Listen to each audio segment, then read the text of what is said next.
Hai, Hai, hai, hai, hai. Kami dari kelompok 1 akan menjelaskan tentang wawasan Nusantara. Nah, kali ini kami akan menjelaskan tentang makanan khas daerah dari setiap anggota kelompok. Let's go! Assalamualaikum warahmatullahi wabarakatuh. Perkenalkan, nama saya Rusina Semaknyani. Saya dari kelas 1A Prodi Sastra Inggris Universitas Trunojoyo, Madura. Di sini saya akan sedikit menjelaskan tentang wawasan Nusantara yang merupakan salah satu makanan khas dari daerah saya, yaitu daerah Mojokerto. Kali ini yang akan saya bahas adalah tentang kerupuk rambak. Nah, kerupuk rambak ini biasanya juga disebut dengan kerupuk kulit sapi atau kulit kerbau yang diolah dengan bumbu rempah-rempah dan penambah rasa lainnya. Kerupuk rambak ini biasanya dibanderol dengan harga Rp50.000 sampai Rp100.000 untuk per kilogramnya yang masih mentah. Sedangkan untuk harga Rp60.000 sampai Rp150.000 untuk yang sudah matang. Nah, kerupuk rambak ini juga memiliki beberapa manfaat, diantaranya adalah dapat membantu pengobatan MAH, juga dapat membantu pertumbuhan tulang, serta kerupuk rambak ini juga memiliki kandungan protein yang tinggi. Nah, gimana sih kita akan mencari kerupuk rambak itu? Nah, kerupuk rambak ini biasanya banyak diolah oleh masyarakat di daerah Kecamatan Bangsal, Kabupaten Mojokerto. Jika kalian lewat Mojokerto atau bermain ke Mojokerto, jangan lupa mampir ke Kecamatan Bangsal, Kabupaten Mojokerto. Nah, di situ banyak sekali masyarakat yang mengolah secara langsung kerupuk rambak ini. Oke, itu aja yang dapat aku sampaikan. perkenalkan nama saya Ulfa. Saya berasal dari kelas A dengan nomor urut NIM 003 dan di sini saya akan menjelaskan tentang kuliner khas dari asal tempat saya. Saya berasal dari Bangkalan, tepatnya dari Kamal. Di sini saya akan memberitahu sedikit tentang makanan khas, yakni soto rujak. Soto rujak ini sangat-sangat favorit untuk warga masyarakat Kamal, terutama di Desa Kebun. Soto rujak ini merupakan kombinasi dari soto dan rujak. Biasanya terdapat kuah yang sangat banyak dan diluburi dengan bawang goreng serta oleh racikan gado-gado, dicampur dengan racikan gado-gado. Biasanya di atasnya diberi rujak cingur serta diberi dengan bumbu-bumbu lain dan ornamen-ornamen lain seperti cambah atau ketombe, sawi beserta khas atau gubis.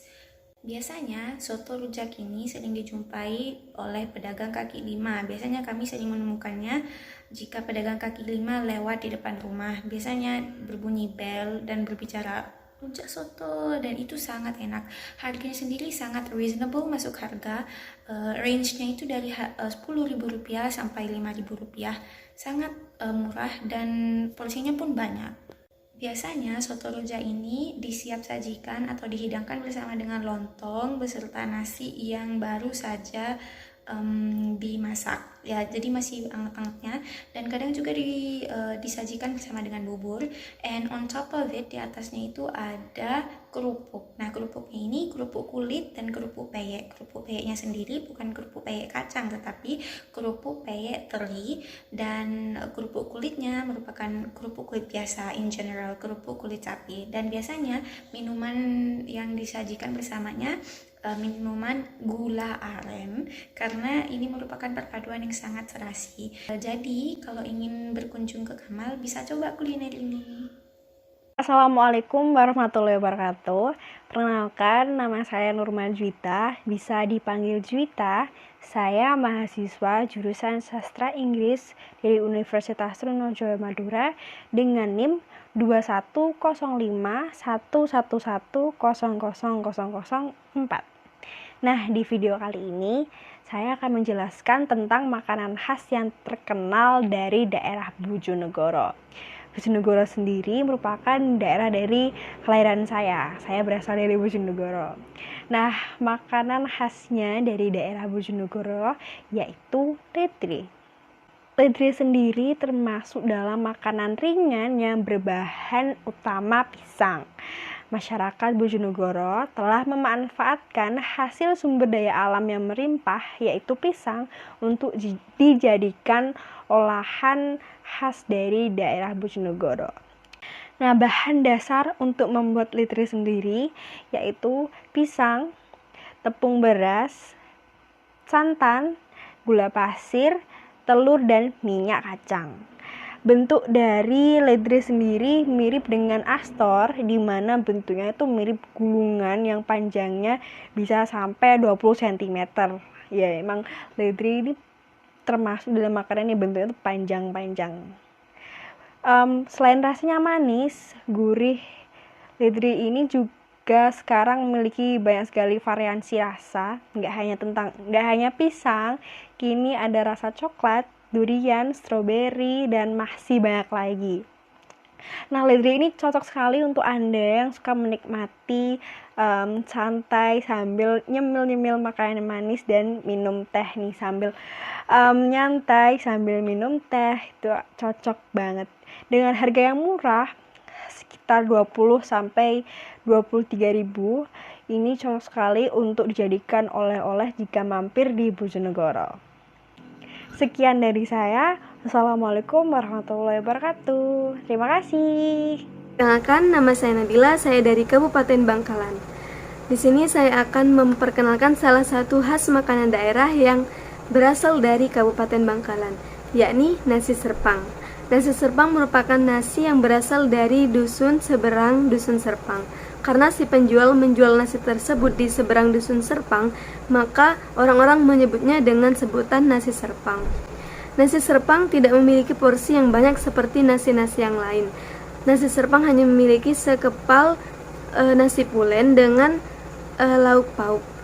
Tapi nasi ini diciri khaskan dengan kaya akan lauk pauk, dengan memiliki unsur-unsur sambal goreng kerang, rempeyek udang, kuah sik-usik yang sejatinya adalah kulit sapi dengan santan kental, dan juga terdapat pepes tongkol, telur asin, dan serundeng.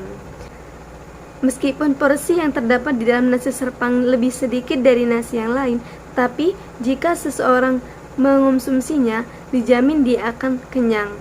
Karena nasi serpang ini memiliki lauk pauk yang sangat banyak dalam satu set nasi dan tidak terpisah. Terima kasih. Assalamualaikum warahmatullahi wabarakatuh. Perkenalkan, nama saya Isma Nadia Kori dengan NIM 2105111000006. Di sini saya akan menjelaskan identitas nasional di daerah Sumeneb. Nah, di sini saya akan menjelaskan makanan daerah khas daerah Sumeneb. Apalagi kalau bukan pecel. Ada perbedaan atau bisa menjadi ciri khas dari daerah Sumeneb untuk jenis pecelnya. Pertama, seperti biasa, pecel Sumeneb itu ya pasti juga gunakan nasi ya. Nasi, tetapi kuah kacangnya itu untuk khas daerah Sumeneb, kuah kacang itu terlihat lebih kental dan lebih manis. Karena apa? Karena memang sudah menjadi adat istiadat. Jadi kuah kacang nasi pecel Sumeneb itu sedikit manis. Untuk yang kedua, untuk lauk itu sama ya. Seperti biasa, tahu, tempe, dan sayur pastinya. Nah, untuk yang membedakan untuk jenis kerupuknya. Nah, untuk kerupuk di daerah Sumeneb itu ciri khasnya sebenarnya itu menggunakan rempeyek. Nah, jadi ada yang menggunakan kerupuk ikan, tapi itu jarang. Jadi untuk ciri khas daerah Sumeneb itu memang menggunakan kerupuk rempeyek. Jadi itu yang menjadi ciri khas pecel daerah Sumeneb. Perkenalkan, nama saya Alifah Nurul Hamidah, dan pada kesempatan kali ini saya akan menjelaskan dan menceritakan makanan khas daerah dari kota kelahiran saya. Dan pada kesempatan kali ini saya akan menjelaskan tentang sate.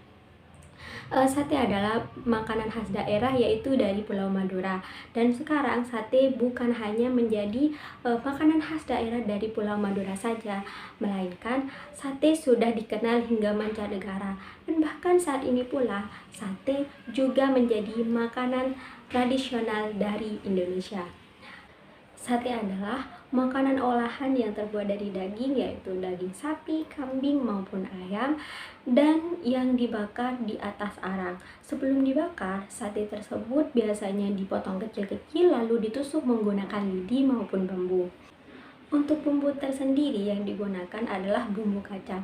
Namun setiap daerah di Indonesia tersendiri berbeda-beda dalam penggunaan bumbunya. Cukup sekian penjelasan dari saya, kurang lebihnya mohon maaf.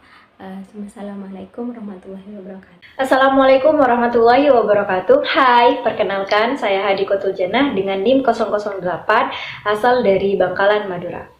Jadi, kuliner yang satu ini berasal dari Bangkalan, khususnya berasal dari Kecamatan Socah, yaitu sewel. Jadi, sewel ini merupakan makanan khas daerah Socah Bangkalan, yang dimana bahan utamanya itu adalah tepung tapioka dan juga udang, dan ada beberapa bumbu-bumbu atau rempah-rempah lainnya yang kemudian berbentuk seperti tepung, kemudian digoreng. Ya, rasanya gurih dan kenyal, tapi crispy di luar. Adapun penyajiannya itu biasanya disajikan dengan petis asin yang pedas dan juga sedikit manis. Bagi teman-teman yang sekiranya sedang berkunjung ke Bangkalan atau ingin berkunjung ke Bangkalan, rasanya kurang lengkap nih kalau sekiranya teman-teman tidak mencoba kuliner yang satu ini. Karena rasanya itu benar-benar gurih dan harganya juga ramah di kantong. Teman-teman bisa membelinya mulai dari harga Rp5.000 saja sampai 20 ribuan. Sebenarnya ada banyak warung di sekitar daerah Kecamatan Socah yang menjual si sewil ini. Tapi ada dua tempat rekomendasi dari saya dan juga menurut orang-orang bagi teman-teman yang ingin mencicipi kuliner yang satu ini. Yang pertama yaitu ada di Sewil Kriuk Apalah-Apalah. Yang kedua yaitu ada di kuliner khas sewil Socah. Sekian dari saya, semoga sewil ini menjadi salah satu tambahan kuliner teman-teman selanjutnya. Wassalamualaikum warahmatullahi wabarakatuh. Assalamualaikum warahmatullahi wabarakatuh. Perkenalkan, saya Eka Nur Aini dari Fakultas Ilmu Sosial dan Ilmu Budaya, Prodi Sastra Inggris Universitas Trunojoyo Madura, asal Tuban, Jawa Timur. Pada video kali ini saya akan mengenalkan kepada kalian salah satu makanan tradisional dari Kabupaten Tuban, yaitu ampo. Ampo merupakan makanan tradisional dari Kabupaten Tuban yang terbuat dari tanah liat. Tanah liat yang digunakan di sini bukan tanah liat sembarangan, namun tanah liat yang digunakan adalah tanah liat yang bebas dari pasir dan kerikil. Ampo sendiri memiliki bentuk seperti stik coklat, namun keduanya memiliki rasa yang berbeda. Ampo memiliki rasa yang renyah, gurih, sepat, dan sedikit pahit. Cara pembuatannya pun cukup mudah, yaitu tanah liat dibentuk seperti balok, kemudian diberi sedikit air agar menjadi lunak dan mudah untuk diserut. Serutan tersebut kemudian dipanggang di atas tungku selama 4 jam hingga benar-benar kering dan matang. Harga ampo sendiri cukup terjangkau, yaitu 8-10 ribu rupiah. Jika kalian berkunjung di Kabupaten Tuban, kalian dapat menjumpai ampo di Pasar Baru Tuban atau di toko-toko yang menjual oleh-oleh khas Tuban. Sekian video perkenalan makanan tradisional dari Kabupaten Tuban. Terima kasih dan wassalamualaikum warahmatullahi wabarakatuh. Assalamualaikum warahmatullahi wabarakatuh. Perkenalkan, nama saya Siti Nurfariza Yanti. Saya berasal dari Prodi Sastra Inggris kelas A dengan NIM 21051111000010. Di sini, saya akan menjelaskan tentang makanan khas di daerah saya. Saya berasal dari daerah Bangkalan, Madura. Jadi, pertama-tama saya akan menjelaskan dahulu. Jadi, di daerah Bangkalan tersebut terdapat Hari Raya Ketupat, atau masyarakat di sini menyebutnya dengan Telasan Topak. Hari Raya Ketupat ini dilaksanakan setiap tahun setelah Hari Raya Idul Fitri. Dan pada Hari Raya Ketupat ini tidak enak rasanya jika tidak menyediakan atau membuat makanan. Dan makanan tersebut adalah topak ladeh. Jadi, topak ladeh adalah makanan khas dari daerah Bangkalan, Madura. Dan topak ladeh ini merupakan makanan berjenis kuah atau berasal dari kuah atau terdapat kuah di dalamnya. Dan topak ladeh ini topaknya berasal dari bahasa Madura yaitu lontong. Jadi dalam topak ladeh ini terdapat lontong dan lontongnya tersebut harus dibuat langsung oleh masyarakat Bangkalan agar enak rasanya. Dan dalam topak ladeh ini terdapat kuah yang sangat khas, yaitu berwarna merah karena merah tersebut berasal dari rempah-rempah khas daerah Bangkalan. Dan dalam topak ladeh ini terdapat irisan telur, daging, dan jeroan sapi. Jika tidak ingin menggunakan jeroan sapi, bisa juga menggunakan daging ayam. Dan dalam topak ladeh ini terdapat juga potongan kacang panjang yang sengaja diikat dengan tali janur, dan juga terdapat potongan pepaya muda yang sudah dikukus. Dan juga akan enak rasanya jika menambahkan rebung di dalamnya. Jadi topak ladeh ini merupakan makanan khas yang sangat-sangat wajib ada ketika Hari Raya Ketupat. Dan banyak masyarakat Bangkalan dan luar Bangkalan menyukai topak ladeh ini, terutama para ibu-ibu. Dan para ibu-ibu percaya jika memakan topak ladeh harus selalu dihangatkan, karena jika dihangatkan terus-menerus akan terasa semakin enak. Jadi sekian dari penjelasan saya tentang makanan khas di daerah saya, yaitu topak ladeh yang berasal dari daerah Bangkalan. Sekian dari saya. Wassalamualaikum warahmatullahi wabarakatuh. Terima kasih. Kenalkan, nama saya Lilin Nurmahmudah, NIM 011. Saya dari Lamongan. Kali ini saya akan membahas tentang satu makanan khas di Lamongan selain soto Lamongan yang rasanya nggak kalah enak, yaitu pecel lele. Nah, dalam satu porsi pecel lele ini itu terdiri dari 1 ekor ikan lele utuh, kemudian sambal terasi, kemudian lalapan seperti kemangi, kacang panjang, dan gorengan tempe dan tahu. Selain itu disajikan bersama nasi tentunya. Nah, penyajiannya itu nasi dan pecel lelenya itu disajikan secara terpisah. Nasinya ditaruh di piring, sedangkan pecel lelenya itu ditaruh di cobek kecil bersama sambal, lalapan, tempe, dan tahu. Nah, sebenarnya kalian penasaran gak sih kenapa namanya itu pecel lele tapi kok gak ada pecelnya? Nah, sebenarnya nama pecel lele ini dulunya itu adalah pecel lele, tapi karena nama pecel itu dianggap mirip dengan nama makanan khas Betawi yaitu pecak, makanya nama pecel itu diganti menjadi pecel untuk membedakannya. Nah, kalian juga tahu gak sih sebenarnya dulu itu orang Lamongan itu anti banget makan ikan lele, karena mereka menganggap ikan lele itu jika dimakan akan membawa kesialan bagi mereka. Namun seiring perkembangan zaman semakin maju, semua itu dianggap mitos. Jadi banyak sekali orang Lamongan sekarang yang mengonsumsi ikan lele, karena selain rasanya yang enak, ikan lele juga mudah ditemukan. Nah, jadi kalau misalnya kalian ingin berkunjung ke Lamongan, jangan lupa ya, cobain makanan yang satu ini, yaitu pecel lele. Sekian penjelasan dari saya. Terima kasih.